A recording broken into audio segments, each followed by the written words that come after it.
What's up, YouTube, and welcome to my pickups video for the month of May 2026. I think the best way to describe this month was well-traveled. I did a lot of traveling across the country, it felt like, this month. So, started out the month with my annual Classic BMW trip. We rotate locations. This year we were in Richmond, Virginia, which I've only been to one other time when we went there 2 years ago before, but it is by far the farthest location that we have ever done that trip, which is a lot to be doing in a 40-plus-year-old car, but my car did make it great, and had a good time out there.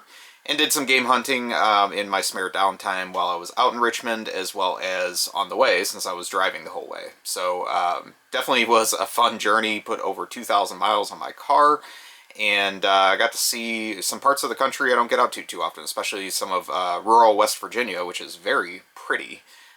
Went even to a car show that happened to be out at a historical resort out there that I wasn't even aware of, and it had some just world-class cars that just happened to show up, like Duesenbergs and classic Lamborghinis and all kinds of stuff. So just a fun little thing I stumbled into, just being in the right place in the right time.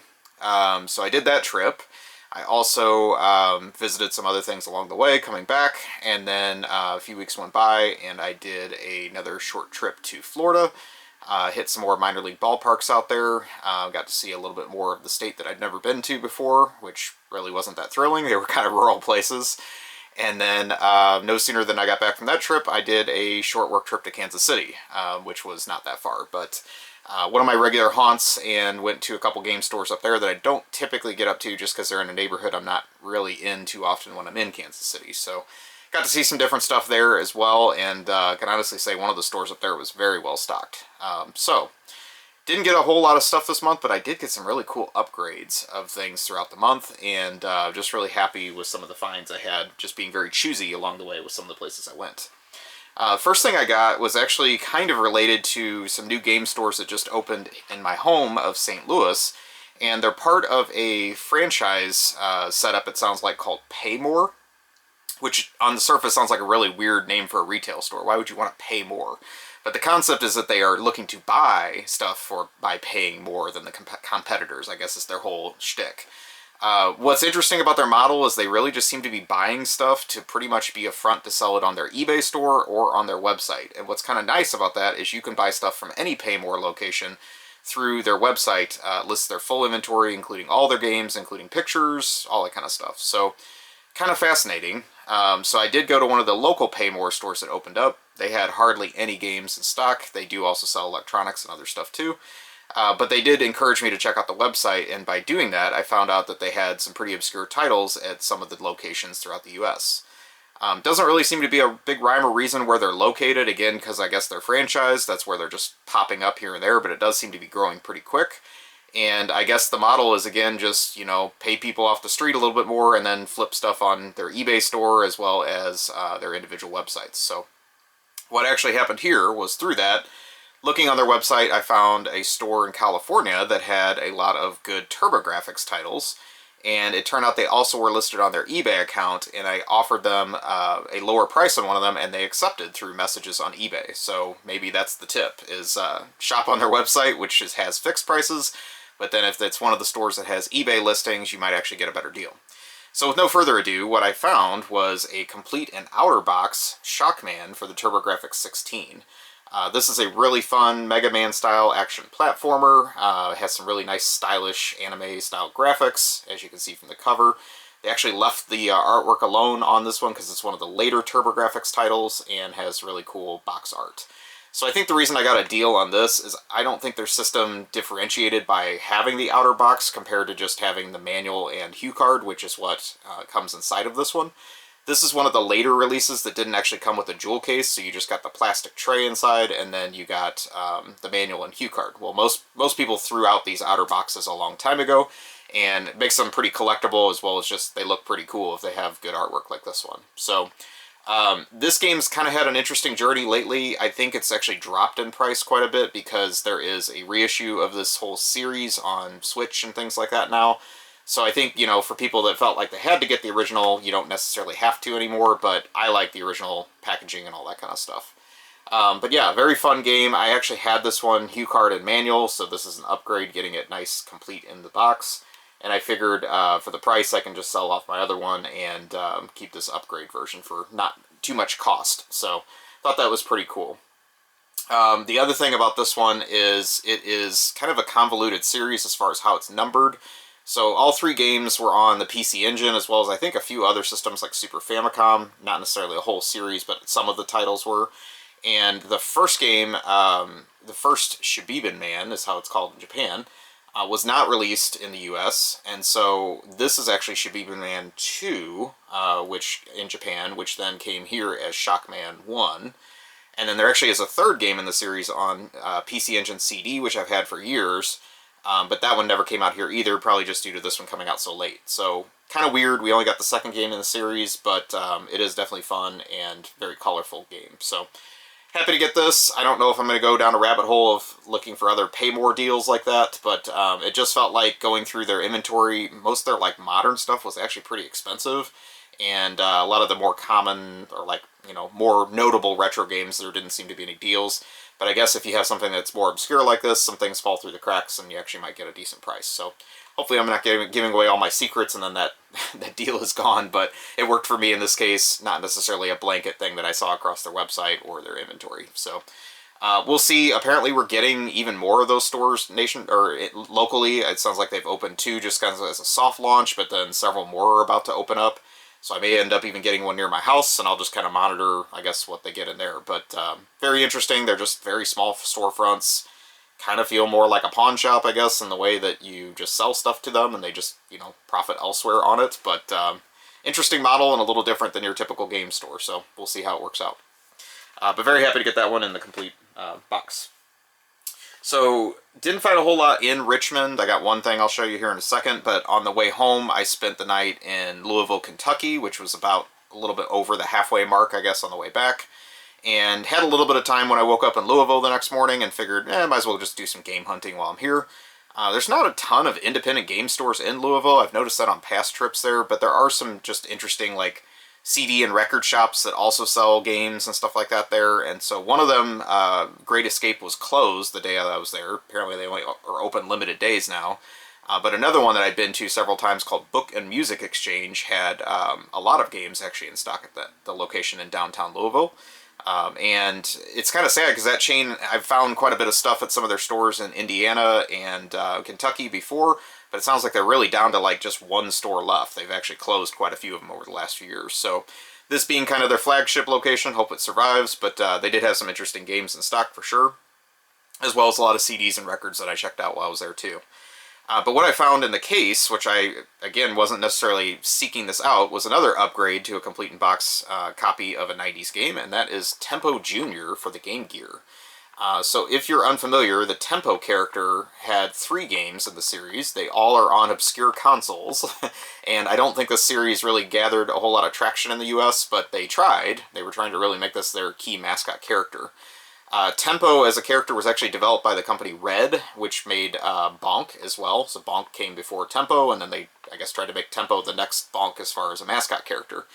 What was interesting about it is in the US, we only got Tempo on the 32X. I think that was the first title, which that kind of doomed it to some failure. And then you got this one on the Game Gear.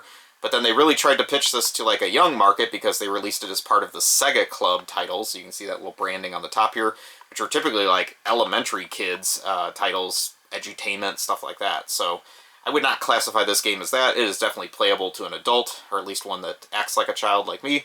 But it is a fun game, and I do enjoy this series. The one that is kind of the crown jewel of the series did not come out here at all, and it's the Sega Saturn Super Tempo.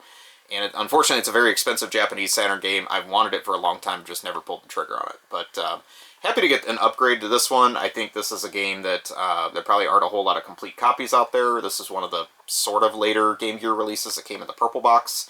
And I just think the character never really took off, and Sega just kind of went back to pushing out a whole bunch more Sonic games instead to get the young crowd. So fun. The games have just kind of a twisted sense of humor. This one is toned down a little bit, but like the 32X has, you know, farts and stuff like that in it, which not necessarily a huge fan of toilet humor, but Japanese toilet humor is a little bit better than American toilet humor, so I can definitely acquiesce with it for some reason.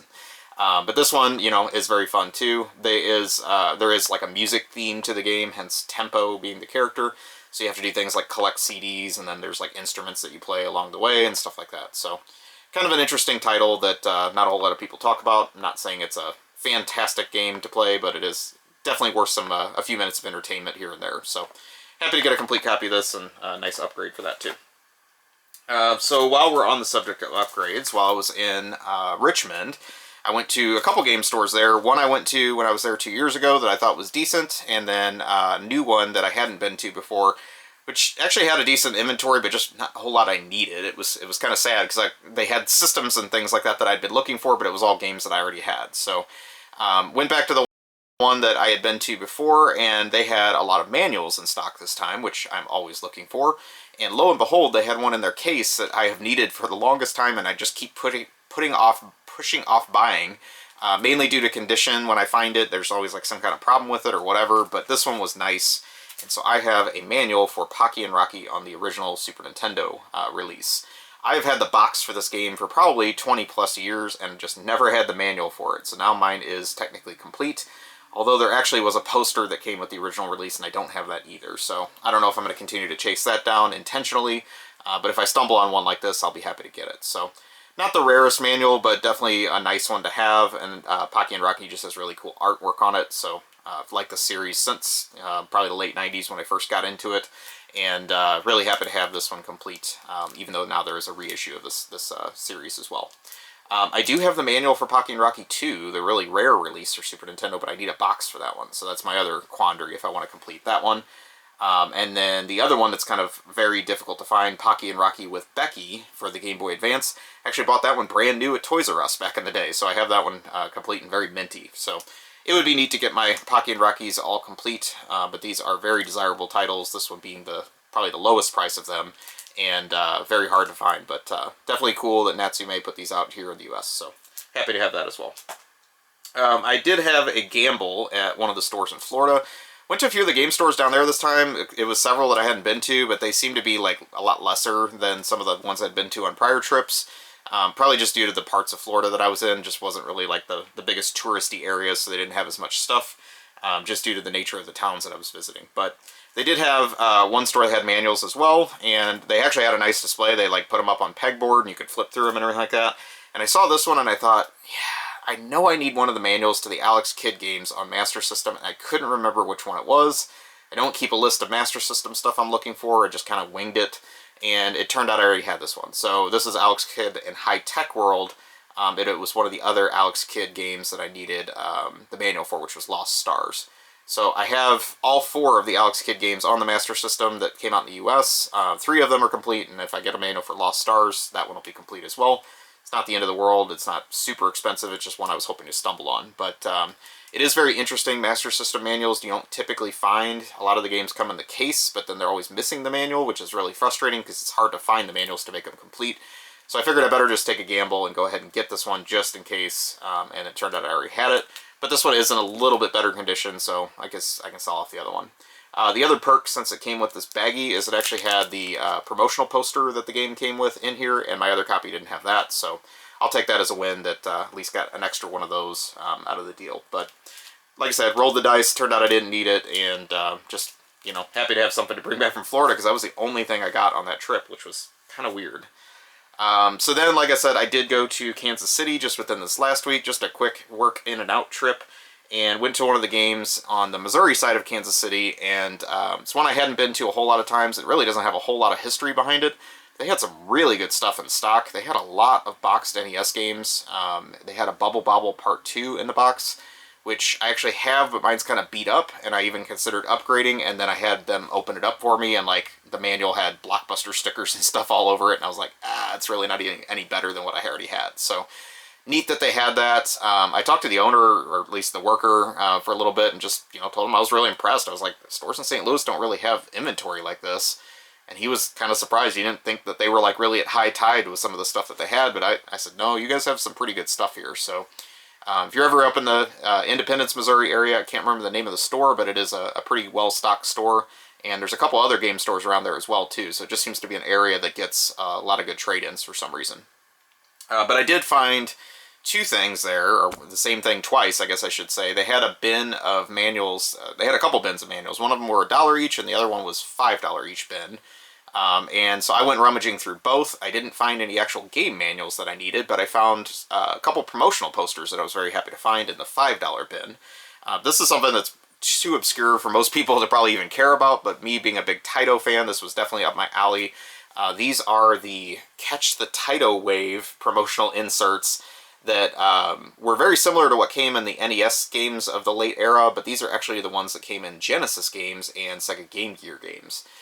So I'm using these to complete a couple of my Genesis Taito games that I had the manuals and everything for in the box, but I didn't have the posters. And these were actually both in really good condition, so I'll show you kind of what titles were in here. And then I'll decide, I guess, what to match them up with, maybe based on what's the most interesting of these that I would want to have the posters with. So these were kind of like 92 era posters, I would say. Taito did develop a little bit longer than that, so there's some of the later releases that aren't on here. But this does have Thunder Fox, Kadash, Growl, Hit the Ice, and then Chase HQ for the Game Gear featured. So kind of interesting there.